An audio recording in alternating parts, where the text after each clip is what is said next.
આ જળયાત્રાનું શાસ્ત્રોને અનુસાર કેવું મહત્વ છે? આ જળયાત્રા કહેવાય કે કળિયુગમાં જ્યારે દ્વારકાધીશ ભગવાન જગન્નાથજી પૂજાય છે ત્યારે જળયાત્રાનું વિશેષ મહત્વ, રથયાત્રાની પહેલા આવતી જળયાત્રા આખરે કેમ કરવામાં આવે છે?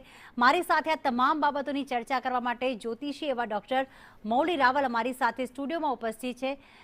મૌલીજી નમસ્કાર, સ્વાગત છે આપનું અમારા ખાસ કાર્યક્રમમાં।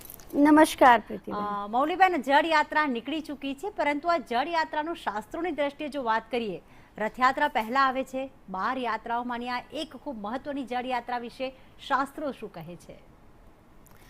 પ્રીતિબેન, જ્યારે જળયાત્રાની વાત થતી હોય ને ત્યારે આધ્યાત્મિક દ્રષ્ટિએ આનું ખૂબ મહત્વ વધી જતું હોય છે, કારણ કે જળ એ આખી સૃષ્ટિનું સર્જન કરતા છે અને જ્યારે આપણા શરીરમાં પણ 70% પાણી રહેલું છે, આખી પૃથ્વી ઉપર 70% જળ છે, એ આપણા આખા બ્રહ્માંડને એ વિસ્તરિત કરી રહ્યું છે, એનું આ પ્રમાણ છે।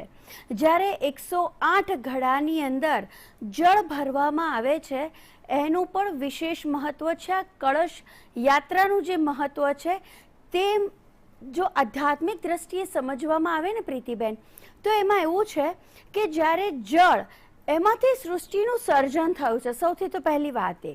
બીજી વસ્તુ કે આ સૃષ્ટિના સમગ્ર દેવતાઓને આપણે આ જળના અભિષેકથી પવિત્ર કરીએ છીએ, આપણી મન આત્માથી શુદ્ધિ કરીએ છીએ, કારણ કે આપણે રોજ સવારે જ્યારે ઉઠીને નાહીએ છીએ ત્યારે એવો ભાવ કરીએ છીએ કે આપણે શુદ્ધિ પામી ગયા છીએ।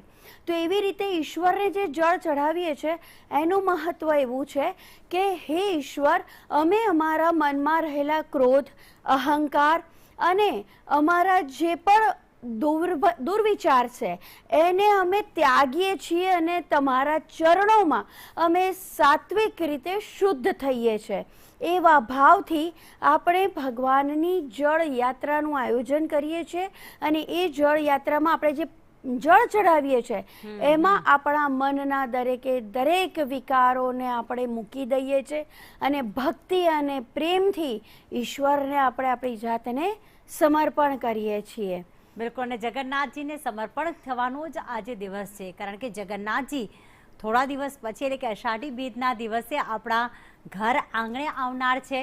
પરંતુ એ પહેલાં કહેવાય ને કે શાસ્ત્રોમાં ઘણા બધા આમ તો વિધિ વિધાન અને ઘણા બધા એવા રહસ્ય છુપાયેલા છે કે ભગવાન મામાના ઘરે કેમ ગયા, ભગવાનને આંખો કેમ આવી, ભગવાનને કેવા લાડ લડાવવામાં આવ્યા સરસપુરમાં, બધી જ વાતોની આધ્યાત્મિક રહસ્યોની આપણે ચર્ચા કરીશું। અને સાથે સાથે આ જળ યાત્રા જે અત્યારે નીકળી ચૂકી છે તેના જે સુંદર મજાના જે દ્રશ્યો છે એ પણ આપણે બતાવ